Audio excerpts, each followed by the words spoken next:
no desprecies nuestro canto. Transforma cada pedazo de mí en signo victorioso en tus manos. Y alza tú mi paz con tu mirada clara, y alza tú mi paz en medio de tormentas, y alza tú mi paz con tu mirada clara, y alzate bandera María.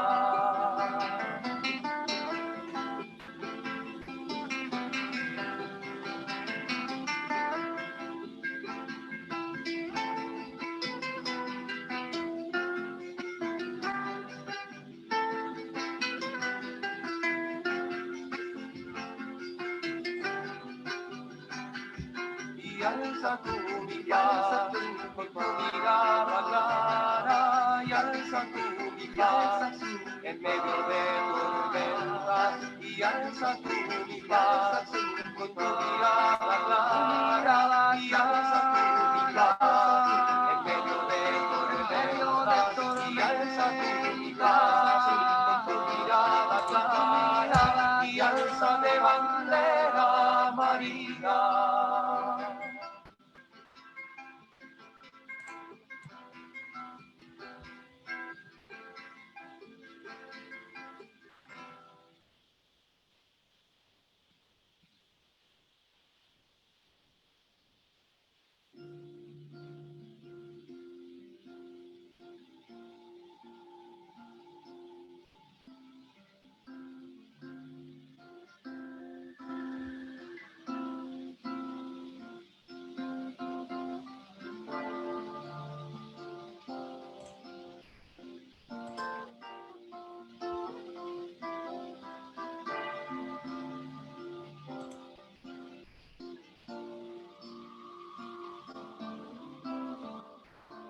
La luna sonríe sabiéndose sola, la noche de luto me quiere abrazar.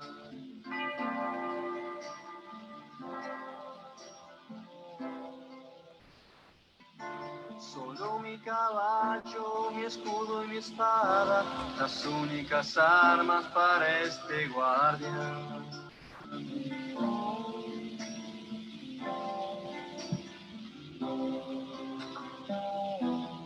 Como quisiera antes de morirme poder ver tu rostro, tu eterna bondad.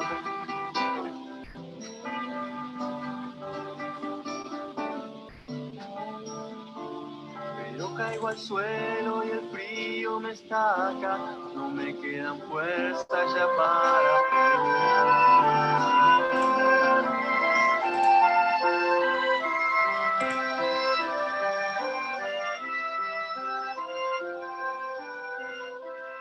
Ven Espíritu divino, manda un rayo de tu lumbre desde el cielo. Ven, oh Padre de los pobres, luz profunda en tus dones, Dios espléndido. No hay consuelo como el tuyo, dulce huésped de las almas, mi descanso. Suave tregua en la fatiga,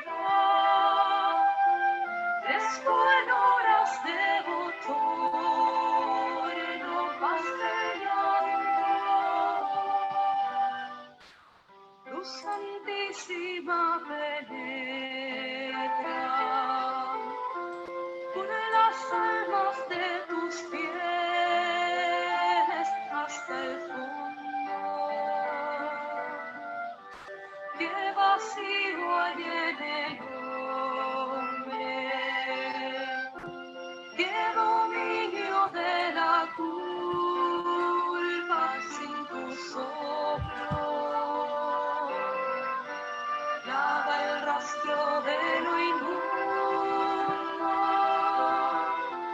Llueve tú nuestra sequía, ven y sánanos.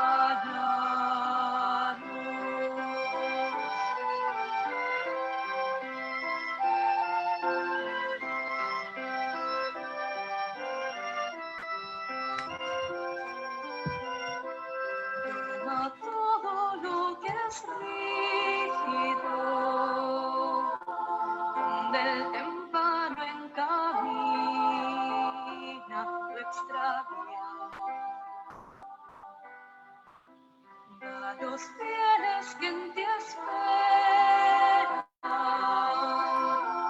los sagrados 7 dones y carismas. Su mérito al esfuerzo, salvación e inacabable alegría. Amén.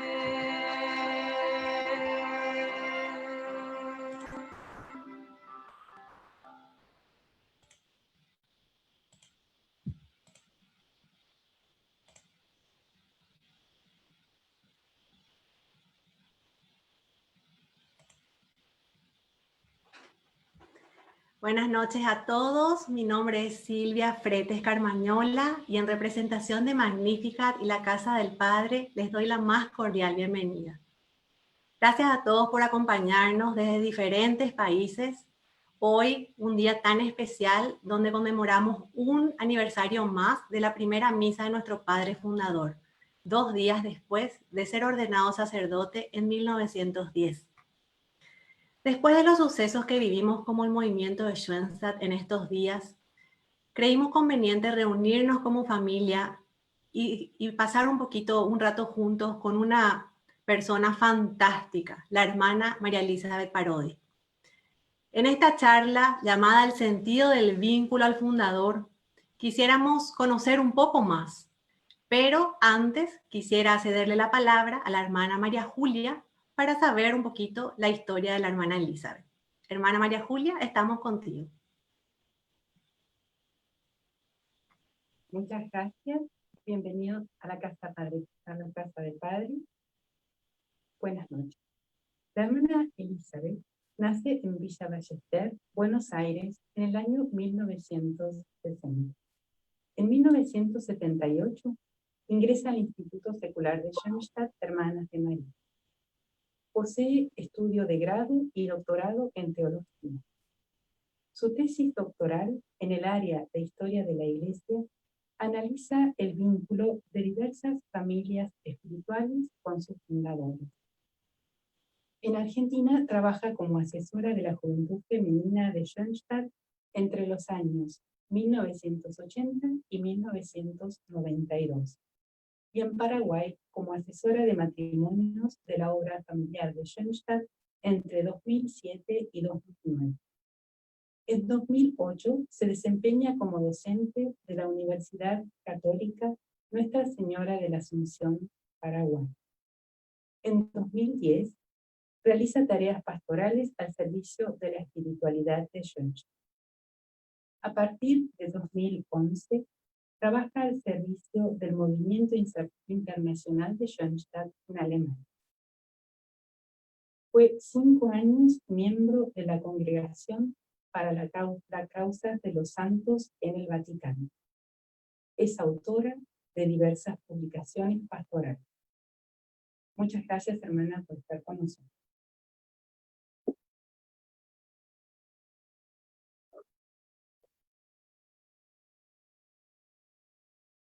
Querida familia, esto que vamos a tratar de reflexionar juntos es como una primera aproximación para situar las preguntas que se han suscitado en estos días desde otra perspectiva. Ciertamente estos días han sido muy movilizadores para todos. Muchos de ustedes nos han hecho llegar sus mensajes y les queremos agradecer de todo corazón. También porque nos hicieron llegar sus preguntas, sus dudas, sus inquietudes, también su apoyo. Algunos nos han hecho saber también que querían escucharnos a nosotras, las hermanas, y aquí estamos. Esta charla quisiera hacer un aporte muy sencillo de parte de las hermanas que trabajamos con el movimiento en Argentina, Paraguay y Uruguay, para continuar reflexionando juntos sobre la situación que estamos viviendo. Y aclaro que esta es una charla más. En los días anteriores escuchamos otras, más históricas, o que han enfocado la problemática o la temática desde el proceso de beatificación. Otras también han dejado cuestiones abiertas. Y seguramente este va a ser un proceso y en el futuro seguiremos iluminando juntos mucho más la situación, justamente desde diferentes perspectivas. Y esto justamente es lo bueno de trabajar juntos y de complementarnos. Es como dice el Papa Francisco, como un poliedro que hay que ver las distintas caras para poder tener una visión del todo. Hoy quisiéramos compartir con ustedes simplemente nuestra perspectiva de las cosas. Sin lugar a dudas va a ser una perspectiva más de tipo vivencial, si ustedes quieren, porque esta problemática que se plantea toca directamente nuestra vida y eso justamente es una experiencia. Y sin embargo creemos que la vivencia también es un elemento válido que no se debe descartar porque ayuda, suma a tener una mirada más global de las preguntas que se están planteando. Nuestra comunidad fue fundada en el año 1926 por el padre Kentenich y el sentido, la razón de nuestra existencia como comunidad es Schoenstatt, es servir a la obra de Schoenstatt. Desde un comienzo nos sentimos hijas espirituales del Padre Fundador, guiadas por su sabiduría, respetadas en nuestra originalidad como mujeres que se quieren consagrar virginalmente a Dios en el servicio a las almas a través de Schoenstatt. Es también por eso que dejamos nuestras familias, renunciamos a una familia natural propia, le consagramos a la Mater la vida entera, incluso nuestra profesión, porque por vocación estamos dispuestas a ser trasladadas por la comunidad allí donde Schoenstatt nos necesita. El padre Kentenich valoró mucho esta actitud interior que teníamos y que tenemos. Hablaba de nuestra comunidad con esperanza, sabía del corazón fiel de la mujer, dispuesto a entregar todo cuando ama de verdad, y por eso nos ayudó a crecer incansablemente en el amor a Cristo, a la Mater, en la alianza, en los vínculos profundos entre nosotras, en la familia, en nuestra familia de hermanas. Y es por eso que sinceramente nos sorprende vernos en la necesidad a casi 100 años de nuestra fundación de tener que afirmar en el amplio público algo que siempre para nosotras fue evidente, y es que jamás sufrimos ningún tipo de abuso de nuestro Padre Fundador. Que nuestra relación con Él fue y es para nosotros una fuente de alegría, una fuente de inspiración, de crecimiento interior, de cercanía y de encuentro con Dios Padre. En el comunicado que hizo nuestra familia de hermanas se dice: el contenido y las declaraciones de la doctora Fontö-de-Fumba nos ha herido y las rechazamos con toda claridad. En nuestra comunidad hemos experimentado al fundador como una personalidad auténtica, creíble, alguien que quiso contribuir a formar personalidades firmes y libres.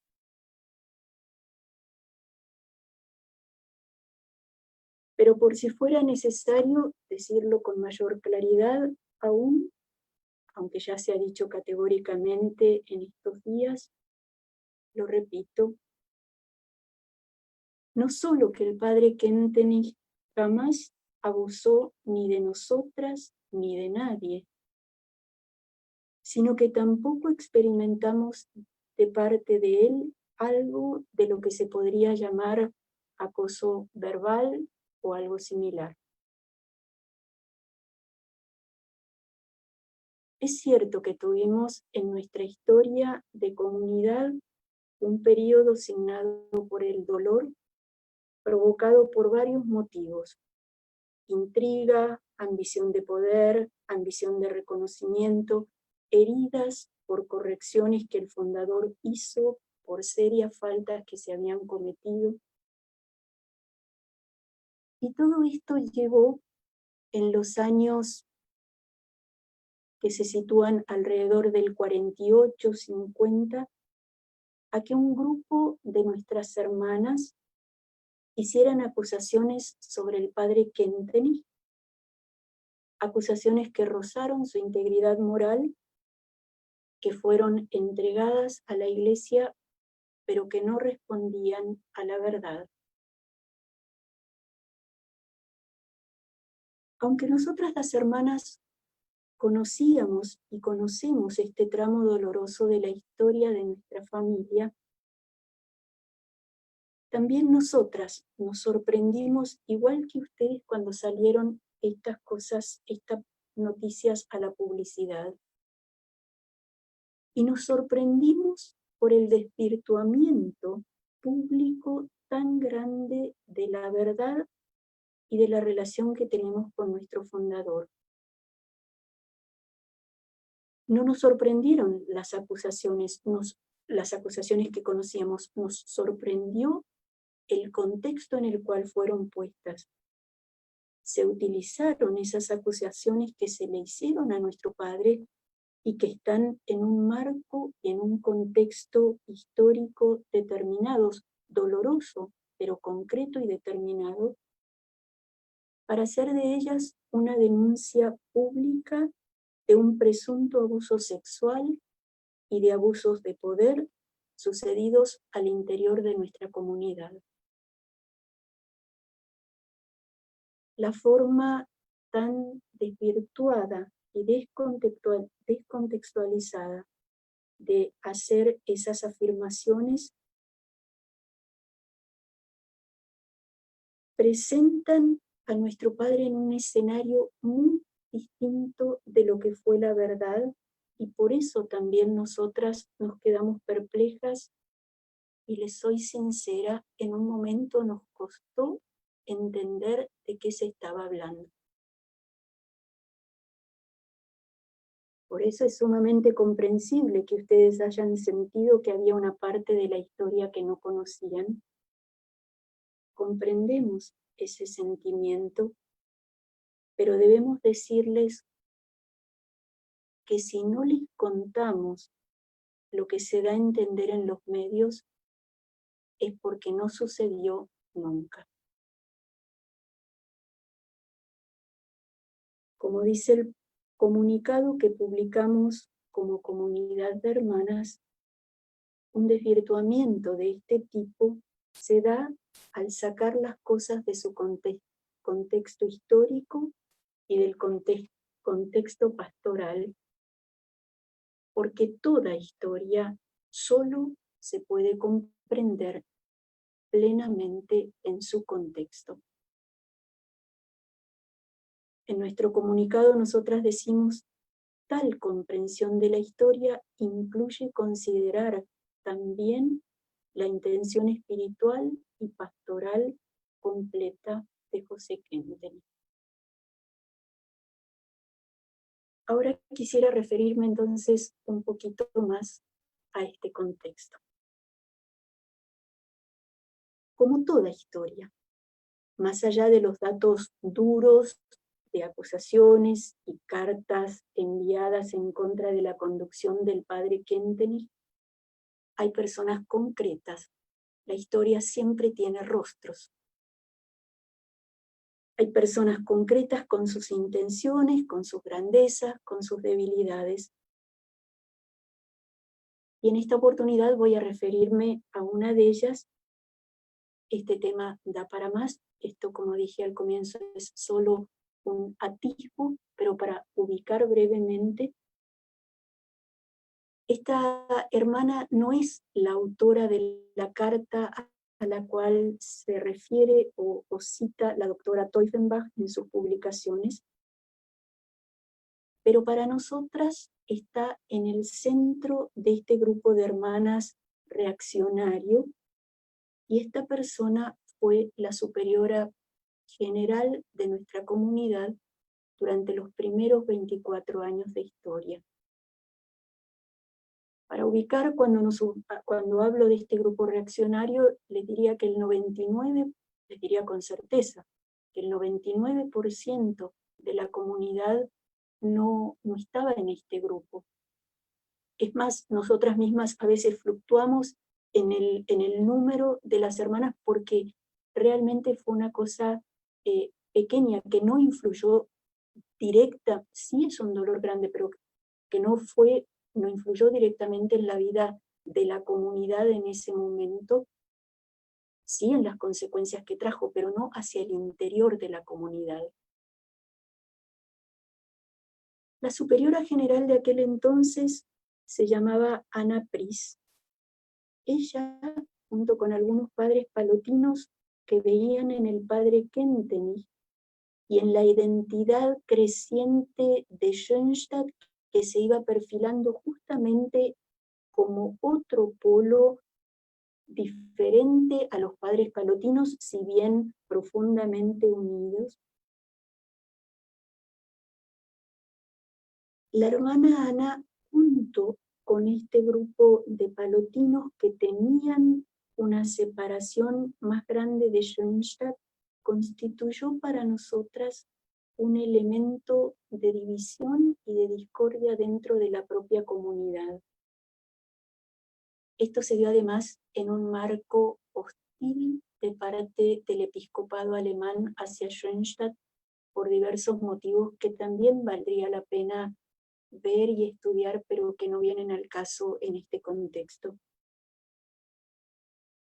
Ana Pris llegó a conocer la espiritualidad de Schoenstatt a través de la venerable Emilie Engel, también miembro de nuestra comunidad, que fue quien la invitó por primera vez a sumarse a los grupos de mujeres que se estaban armando en Schoenstatt. Ellas dos fueron también las que, junto con otro grupo de jóvenes mujeres, decidieron dejar su profesión, eran colegas de trabajo, dejar su profesión para consagrar su vida a Schoenstatt. Cuando ellas llegan y se incorporan a este grupo de mujeres, comienza el día de fundación, comienza nuestra comunidad, es el 1 de octubre de 1926. Para nosotras es un misterio y a la vez nos resulta tan interesante ver que al comienzo de nuestra historia de familia tenemos estas dos mujeres, cada una con sus límites, con sus debilidades, con sus grandezas. Una de ellas, la venerable Emilie Engel, crece en santidad por la conducción espiritual del padre Kentenich. La otra, Ana Pris, no comprende ese estilo de educación. En la biografía de la hermana Emilie, Mi sí es para siempre, hecha por Margareta Wolf, una hermana de nuestra comunidad, explica respecto a la hermana Ana y la relación con Emilie. En el marco de las distintas tareas, la hermana Emilie percibe cada vez más nítidamente que el trabajo en común con la hermana Ana no es fácil. Estoy citando. Percibe cómo se aferra a su puesto y a su posición, cómo suele actuar y determinar arbitraria e independientemente. En Emilie se despierta el sentimiento de justicia y la interpela. La hermana Ana, sin embargo, no puede tolerar la crítica. Emilie se da cuenta de que conscientemente la margina, no la tiene en cuenta, la desvaloriza en público. La desazón interior que le causa esta situación la sobrelleva Emilie silenciosamente para que ninguna de las hermanas jóvenes se vea afectivamente conflictuada por esta dificultad. En la hermana Ana, continúa el libro, se evidencia una predisposición psíquica que, reforzada por la responsabilidad del cargo que ocupa, dificulta enormemente la vida en común, incluso la hace casi imposible. Ella misma es incapaz de controlar sus arranques impulsivos o reconocer la contradicción de sus reacciones, y quienes la tratan regularmente lo van percibiendo paulatinamente. A pesar de toda la aspiración heroica, a Emilie le resulta casi imposible una relación humanamente armónica con ella. Hasta aquí la cita, página 188. En un primer momento, el padre Kentenich tenía previsto que la hermana Ana fuera superiora general vitalicia, como se suele llamar, es decir, hasta el final de su vida, pero estando en Argentina, en contacto con una comunidad sacerdotal que había cambiado ese principio vitalicio para su propia comunidad, decide también que en nuestra comunidad se va a llevar adelante un cambio y se lo comunica a la hermana Ana. Esto fue un motivo de una gran herida para ella. No comprende el cambio, se siente relegada. No fue la única herida, pero fue el detonante decisivo para ese distanciamiento del padre Kentenich y para comenzar a reunir en torno de sí un grupo de hermanas que pensaban diferente, disidentes.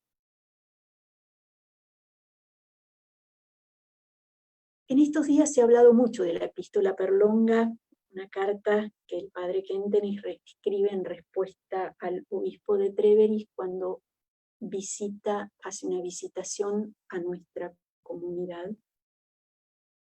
Allí el padre, en la epístola Perlonga, el padre habla de nuestra comunidad como un ejemplo de que la filialidad como espiritualidad puede madurar hacia el desarrollo de una personalidad libre, y de que la obediencia, bien entendida, madura el propio criterio de una persona.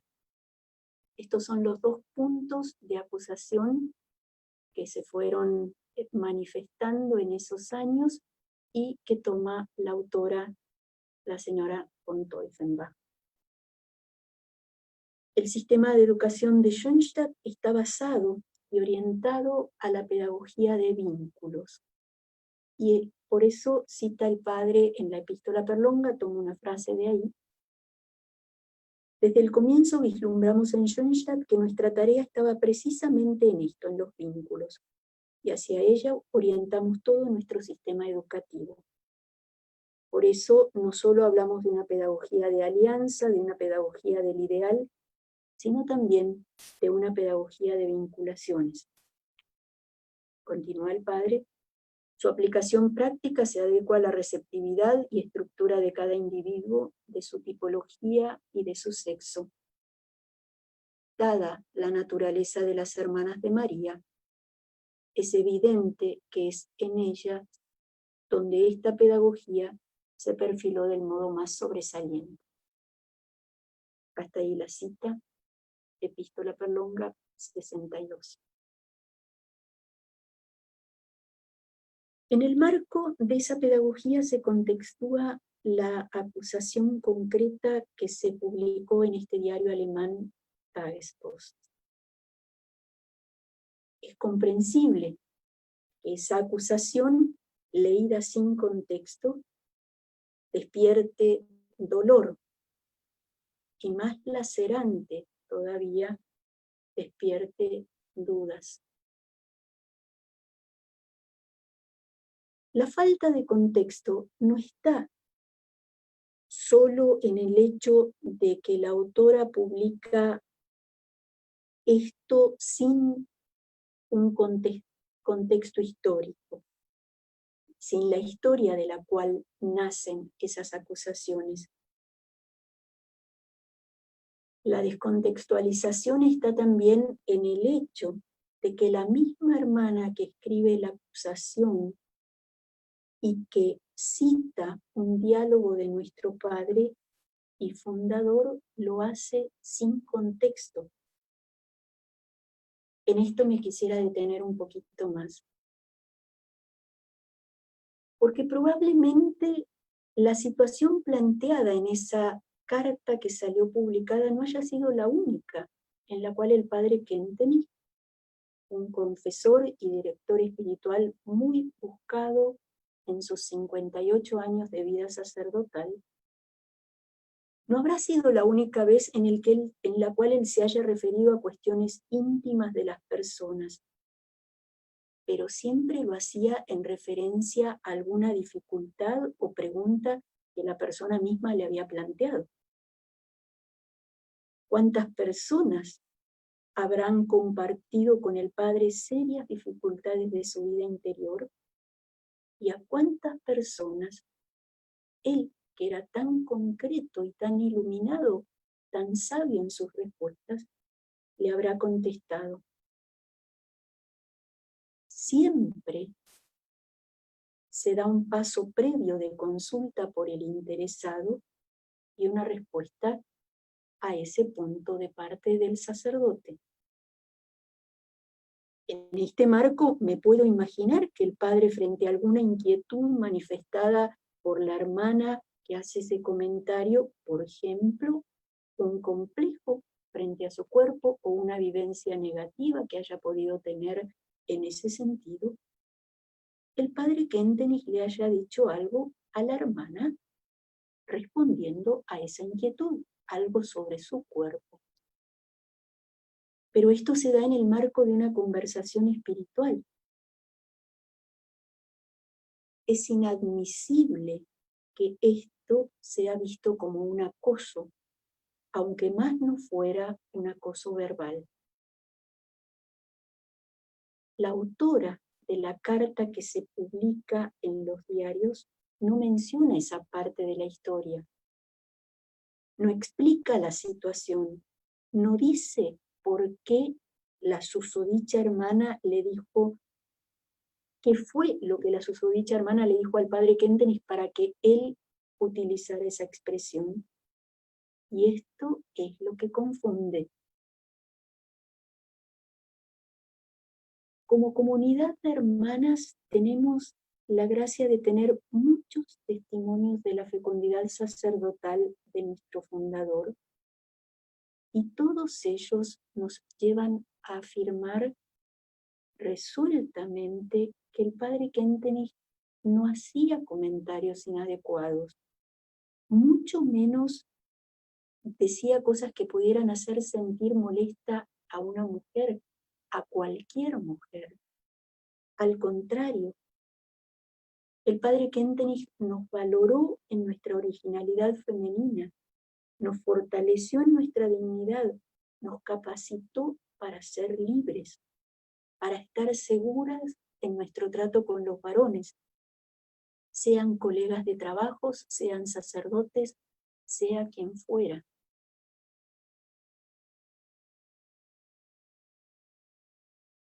En estos días se puso en duda ese trato del padre Kentenich con nosotras,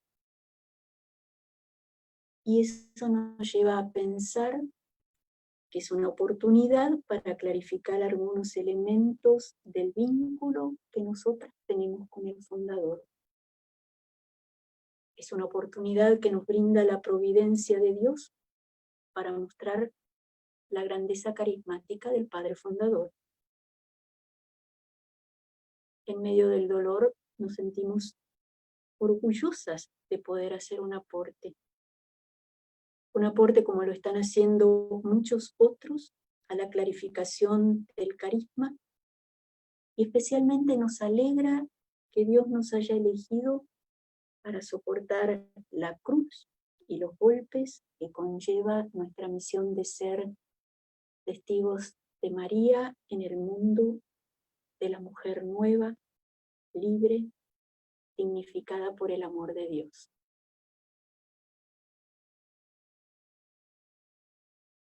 No quiero detenerme ni en los datos duros, qué pasó, cómo fue la visitación. Esa es una perspectiva de la historia necesaria.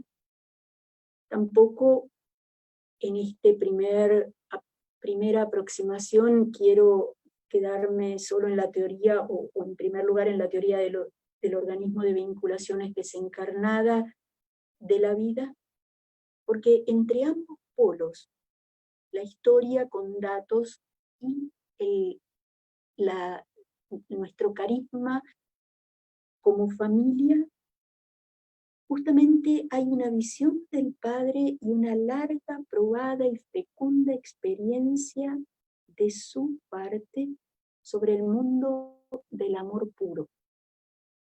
Esta es la base para el hombre nuevo, para cada una de nuestras comunidades,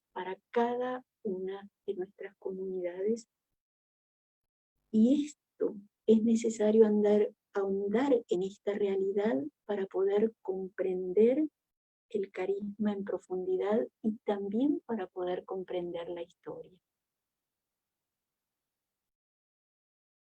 Esto no lo puedo hacer hoy, lo lindo es que lo tenemos que hacer juntos, cada uno desde su perspectiva.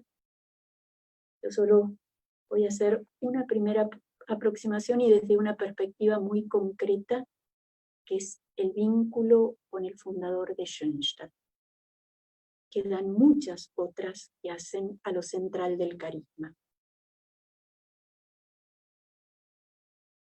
Nosotras nos dijimos en estos días, el padre Kentenich no necesita que lo defendamos, se defiende solo. Se defiende solo porque su vida no tiene nada que ocultar.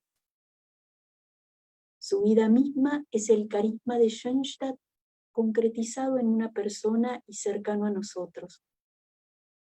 En ese sentido, el padre Kentenich no es de cristal, que uno le tira una piedra y se te viene abajo. El padre Kentenich es de roca, su vida es granito, donde nosotros nos apoyamos. Ahora quisiera compartir uno de esos testimonios. Se trata de la hermana Crisvera, que a lo mejor algunas de ustedes la conocen, porque fue durante muchísimos años asesora de la Liga de Familias en Argentina, y conoció al padre Kentenich. Ella en agosto va a cumplir 96 años, y hoy le pedimos, si no, así como está, si no quería grabar su testimonio. Lo vamos a escuchar ahora.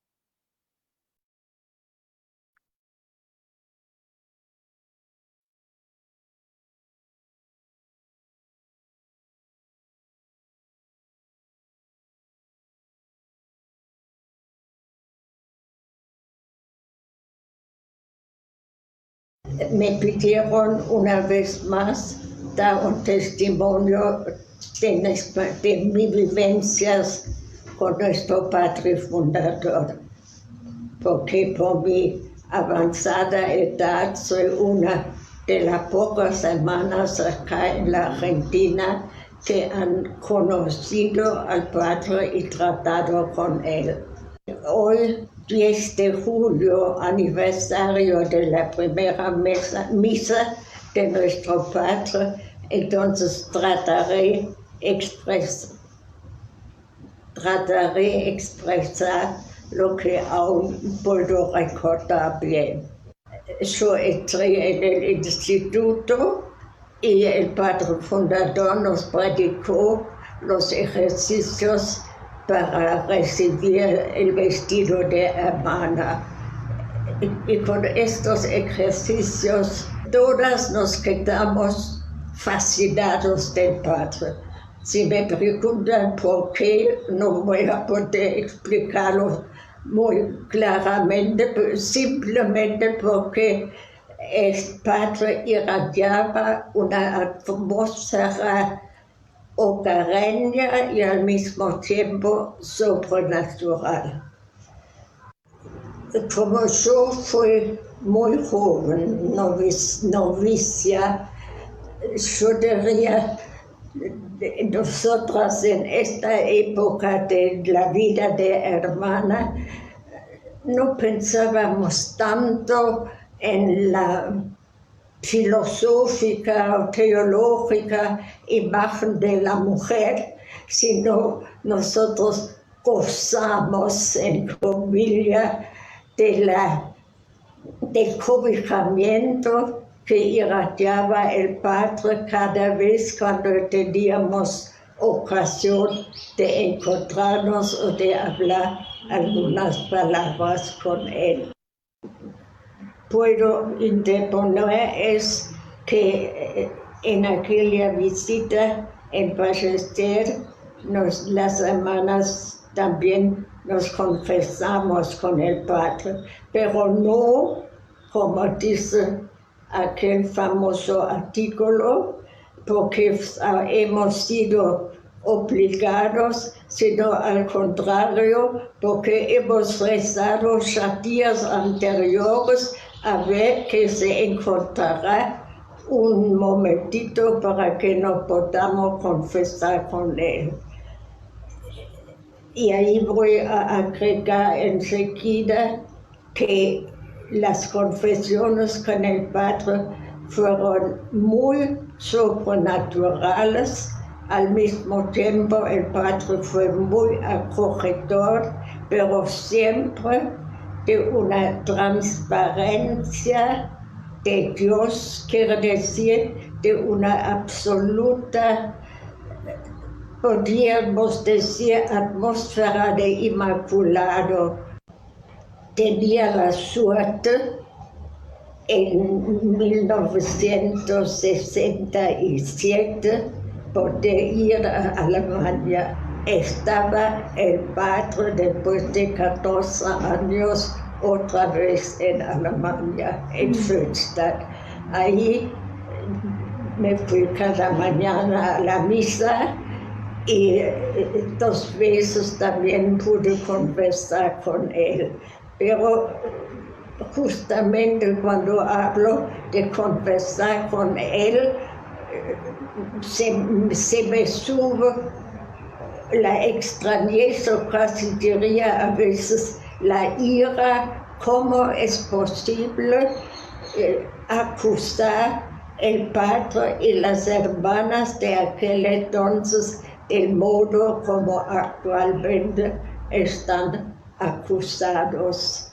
Ahí no nos queda otra cosa que decir a la madre: tú conoces la verdad, tú has unido las hermanas con el Padre Fundador para darle a las hermanas también en esta tierra una vivencia paternal, una vivencia de hogar natural, sobrenatural.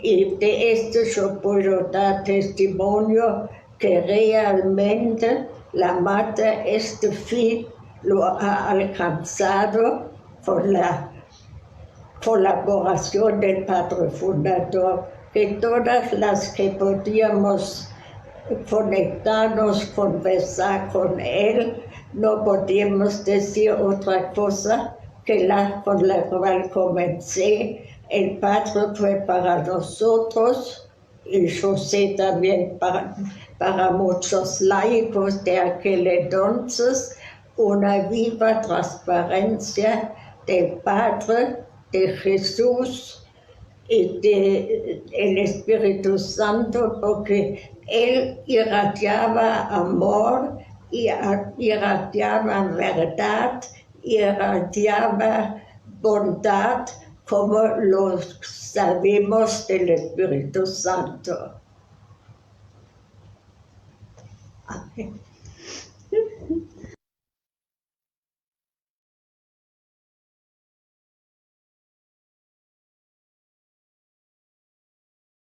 Hoy decíamos que la aproximación que quisiéramos hacer en esta sencilla charla, que a lo mejor sea el comienzo de un empezar no de empezar a continuar a reflexionar juntos las cosas más importantes de nuestro carisma, tiene como base o tiene como objetivo nuestra relación o el vínculo con el fundador. La visión eclesiológica de la doctora Teufenbach, la autora de la publicación a la cual que nos conmovió en esta semana, pareciera contradecirse con la del padre Kentenich, es decir, la visión de iglesia que ella tiene, con la del padre Kentenich y con la de Schoenstatt. La nuestra tiene asidero en el Concilio Vaticano II y de algún modo previve lo que es el Vaticano II. Yo no me voy a detener en esto, pero por ponerle un título, en la iglesia preconciliar, antes del Vaticano, el tema carismas no tenía recepción en la eclesiología, la recepción que tiene hoy. Se acentuaba mucho más lo jerárquico en la iglesia que lo carismático.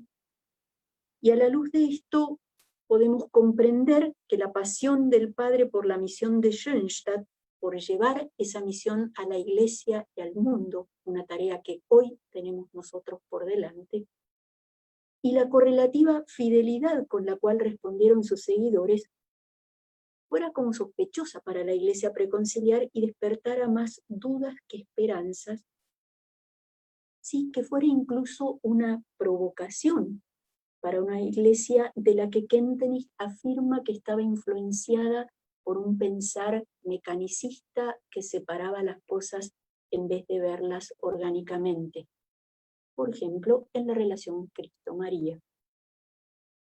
Con esto llego nuevamente al punto del exilio y de las diferentes causantes que llevaron a que la Iglesia tome eso que la Iglesia llamó medida administrativa de separación del padre Kentenich de su obra y que se va a prolongar por 14 años. Tampoco me voy a detener en esto porque justamente no es el tema en este contexto. Pero solo quiero afirmar que en el marco del concilio se hacen presentes voces que manifiestan su rechazo frente a la manera en que la Iglesia de aquel entonces procedió con la causa Kentenich, y que rechazan esto no solo por una profunda cuestión de justicia frente al padre Kentenich, sino también por esa visión eclesiológica que irrumpe mucho más fuerte en el concilio y que considera los carismas como parte de la vida de la Iglesia. Cuando hablamos de carisma no nos estamos refiriendo solamente a una tarea, a algo que tiene que cumplir una persona, eso sería muy poco. El carisma es en primer lugar, en el sentido teológico, un llamado a vivir una profunda comunión con Dios desde una determinada perspectiva. Si tomamos, por ejemplo, una persona carismática que conocemos, digamos la Madre Teresa de Calcuta, y uno diría ¿cuál es el carisma? Probablemente diríamos, bueno, es la pobreza. Por Dios, la pobreza no es un carisma, la pobreza es un pecado. La pobreza es una evidencia de que estamos haciendo las cosas mal. El carisma de la Madre Teresa es el encuentro que ella tiene con Dios en cada pobre, justamente en el más necesitado. Ese es el carisma, la dignificación, el encontrar a Dios en el pobre. El carisma siempre es una forma de experiencia de Dios, justamente porque viene de Dios. De ahí que todo fundador o fundadora no considere el carisma como algo que él tiene, sino por así decirlo, como algo que lo tiene a él, que lo tiene poseído, que lo tiene tomado. Es su modo de vivir en comunión con Dios, con la Iglesia y con la familia humana. Y esto es lo que una fundadora o un fundador transmiten a su fundación y es lo que se va a denominar, es el núcleo de lo que se va a denominar el carisma fundacional. Ese carisma fundacional es el elemento constituyente de toda comunidad, es como el ADN, es como el ideal personal de la comunidad. Esto normalmente cada comunidad lo recibe de su fundador, porque es la impronta que él le transmite. Él es el receptor de ese carisma. Y por eso en realidad cada miembro está llamado a participar, cada miembro de esa comunidad que se sabe llamado por vocación a Schoenstatt, está llamado a participar de alguna manera en el carisma del fundador. Dado que la familia de Schoenstatt está constituida por una suma de comunidades autónomas, más allá de 20, este carisma fundacional vale para todas y para cada una en la misma medida. Si bien cada una pone diversos acentos, ya sea porque se trata de personas célibes o de matrimonios, porque se trata de varones o de mujeres, porque se trata de comunidades de vida en común o no, pero el carisma de Schoenstatt solo lo podemos hacer realidad juntos. Este es el gran desafío de Schoenstatt, el hecho de que solo juntos, y con el aporte de cada uno y de cada una de las muchas comunidades que constituimos, podemos llevar al mundo nuestro carisma. Ese es un esfuerzo de unidad permanente que solo se logra, es un desafío a la vez, es el criterio de la autenticidad de nuestro carisma, y es un desafío que solo se puede lograr en profunda solidaridad de los unos para con los otros, una solidaridad tan linda como la estamos experimentando como pocas veces en estos momentos, donde cada uno trata de sumar, de hacer su aporte para que la verdad salga a la luz. Es un desafío de solidaridad y de unidad por la presencia de un núcleo, de un centro vital que nuclea las distintas realidades y comunidades, y ese núcleo vital es lo que llamamos en Schoenstatt los 3 puntos de contacto de nuestra espiritualidad, ¿no es cierto? La Mater, el santuario, el Padre Kentenich. El Padre Kentenich es uno de esos 3 puntos de contacto, porque como fundador es garante de la espiritualidad, pero también y justamente por el contenido propio de nuestro carisma, que tiene que ver esencialmente con la vinculación orgánica entre lo natural y lo sobrenatural, la interacción entre ambos. Desde este punto de vista, la vinculación profunda con nuestro Padre y Fundador, en razón del carisma, es para nosotras, las hermanas de María, una expresión de la alianza de amor vivida en todas sus dimensiones, en el marco de una red, un organismo de vínculos. Nuestra generación en la comunidad no ha conocido personalmente al fundador como la hermana Crisbera, a quien escuchábamos recién, pero al igual que las hermanas que sí vivieron con el fundador, estamos convencidas de que a través de un vínculo hondo y profundo con el fundador, captamos vitalmente el carisma en profundidad, ese carisma que queremos llevar al mundo. Para nosotras, el vínculo con el fundador y el estar compenetrados de su carisma son como 2 caras de una misma medalla que se condicionan y se complementan mutuamente, porque consideramos que el estar profundamente compenetrados del carisma no se da únicamente, ni siquiera en primer lugar, por una profundización intelectual, que también es necesaria, sino mucho más por la transmisión de vida que da el vínculo con la persona que porta ese carisma. El vínculo con el Padre, como figuró en las acusaciones, pudiera significar un debilitamiento de la personalidad o incluso una esclavización a su persona, es algo que nosotras consideramos errado. Al contrario, el organismo de vinculaciones, el poder desarrollar la fuerza del amor en mi vida, un proceso que ya comienza en el niño, en la familia natural, hace que la personalidad se vaya afirmando. En ese sentido, la relación de las hermanas con el fundador no significó ni significa pérdida de la propia identidad, sino justamente un descubrimiento y maduración de la identidad de cada uno, que se da por la confrontación con un tú concreto.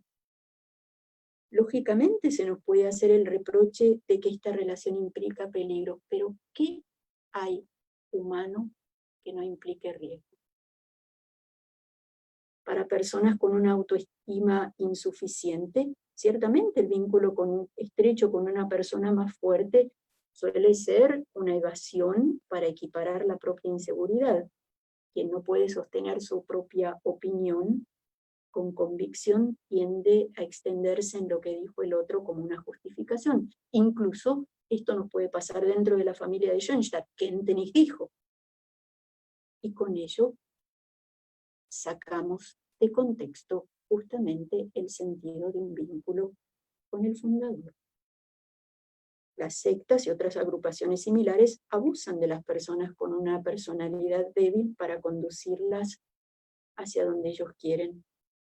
Pero nuestra experiencia en la comunidad es que personas que por el contrario tienen una estabilidad psíquica y emocional normal, se ven estimuladas en el desarrollo de la propia originalidad, de la propia identidad, del propio punto de vista, justamente en la confrontación con un tú. Así también es como, según el concepto, la concepción del padre Kentenich, crece el hombre nuevo en la comunidad nueva. De ahí también la misión que tienen nuestras comunidades en ese sentido. En realidad, para cada comunidad en la Iglesia, el reconocimiento de la posición singular del fundador en la familia espiritual es un hecho irrenunciable. En muchas comunidades, baste pensar en los salesianos, por ejemplo, por nombrar una, el fundador se vuelve símbolo del carisma, y la relación viva con él es una fuente para el compromiso con la plasmación del carisma en el hoy. Si nos comparamos con otras comunidades, nosotros somos, digamos así, maximalistas en nuestro vínculo con Kentenich. Pero no lo vemos, no vemos que sea así por fanatismo, sino porque creemos que el carisma fundacional de Schoenstatt supone aprender a vivir y regalar a otros un organismo de vinculaciones. Para nosotras, la relación con el Padre fue y es parte esencial de ese organismo porque nos ayuda a entender desde el corazón, desde toda la persona, el carisma. En realidad, la relación con el Padre en Schoenstatt es símbolo de ese carisma y a la vez es una parte ya de su cumplimiento. Cada comunidad de Schoenstatt vive esta realidad con su propia originalidad, con su propia identidad. Y las hermanas de María afirmamos con nuestro estilo de vida la importancia y la esencialidad de las causas segundas como camino hacia Dios, y con ello la dignidad y el valor de cada ser humano como reflejo de Dios, como transparente de Dios. Sobre todo después del exilio, el padre hace hincapié incansablemente en esto, pues sabe qué importancia reviste la relación con el fundador de cara al futuro de la obra.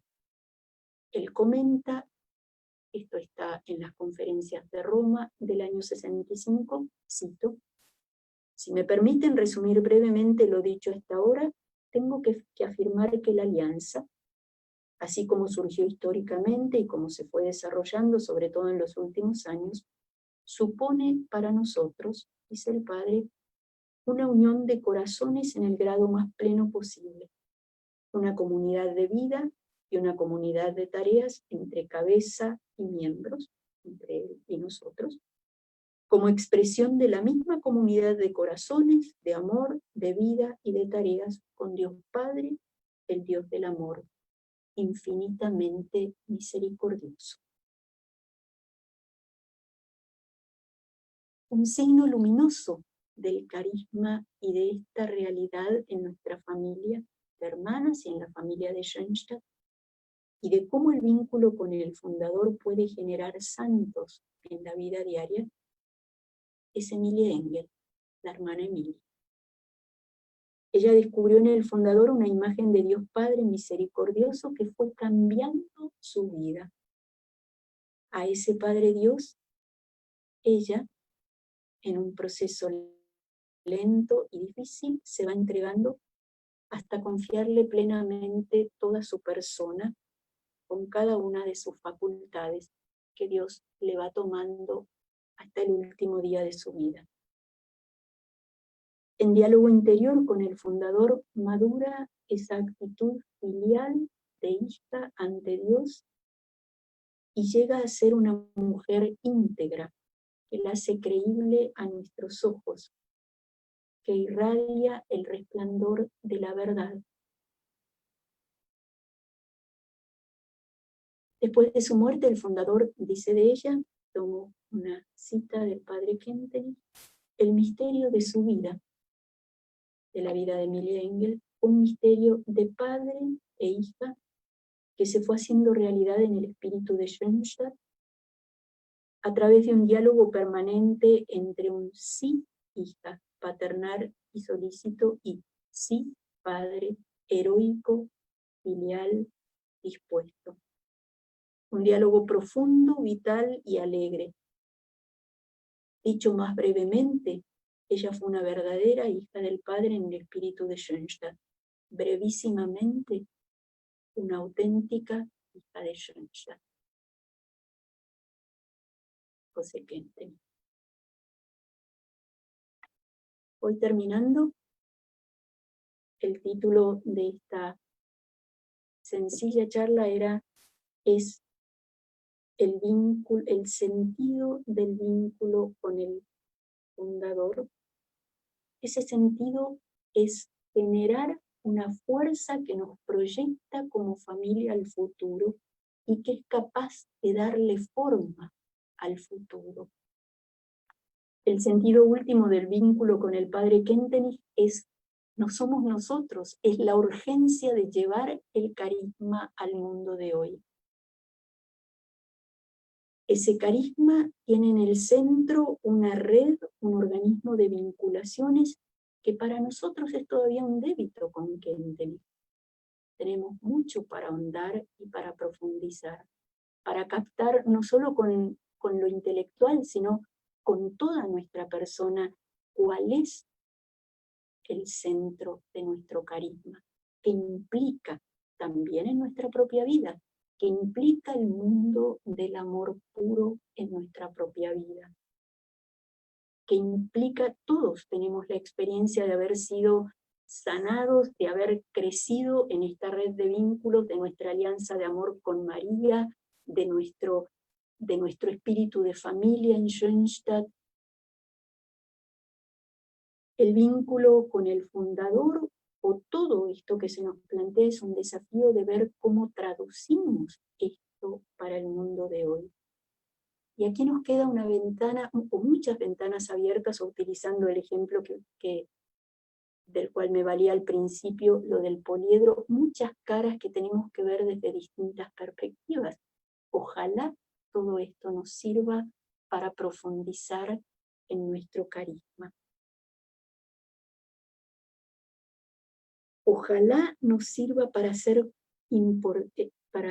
para dar a conocer la implicancia que tiene en el mundo concreto de las personas, en la vida matrimonial, en los jóvenes, en la vida célibe, en toda experiencia de amor y de compromiso con el otro.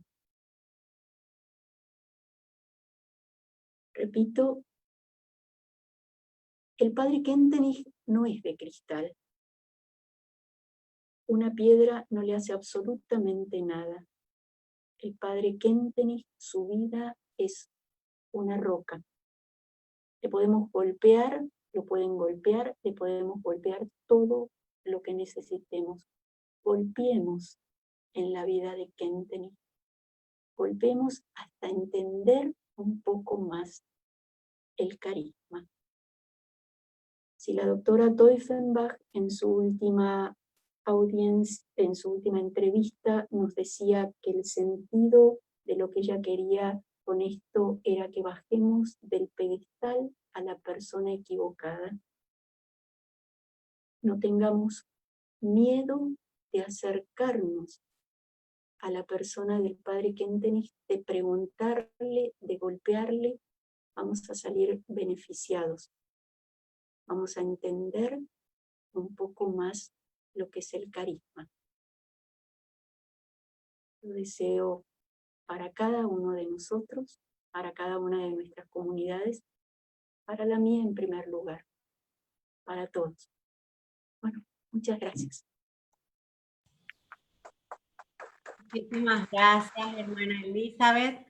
Realmente gracias porque con tanta claridad, transparencia, nos pudiste dar este mensaje. Y para ir cerrando, tenemos dos pequeñas preguntas, si pudiéramos de alguna manera ir cerrando. En la charla habíamos escuchado, toda historia solo se puede comprender totalmente en su contexto. En el contexto del centenario de las mujeres en Schoenstatt, ¿qué mensaje cree que el padre Kentenich daría hoy a las mujeres para seguir escribiendo esta hermosa historia de Schoenstatt? Y la segunda pregunta breve es, en una palabra, si usted, porque tantas reflexiones, nos llevamos tanto en el corazón, si tuviéramos que elegir una palabra o una frase como para resumir esta hermosa charla, ¿cuál sería? Bueno, lo de las mujeres, yo le diría a cada mujer, en primer lugar, que estudiemos, que veamos qué soñó o qué nos enseñó el padre Kentenich. Y ahí yo encuentro una similitud muy grande justamente con la teología, bueno, no solo yo, ¿no es cierto?, con la teología del cuerpo de Juan Pablo II y con la visión que Juan Pablo II nos regala de la mujer, el hecho de que hay una expresión de él, Dios le confía lo humano a la mujer, en todo lo que son los vínculos, lo que es el amor. La mujer es la que humaniza, la mujer es la que le da rostro, la mujer es la cercana a la vida. Bueno, vivamos este desafío. Si nosotras las mujeres somos mujeres a imagen de María, así como lo vivimos en Schoenstatt, como lo experimentamos en Schoenstatt, como lo enseñó el padre Kentenich, vamos a hacer que el mundo sea más humano, más transparente, que el amor sea comprendido desde otra realidad. Vamos a poder ser de alguna manera como protagonistas de esta revolución de la ternura de la cual habla el Papa Francisco y que tanto necesita nuestro mundo.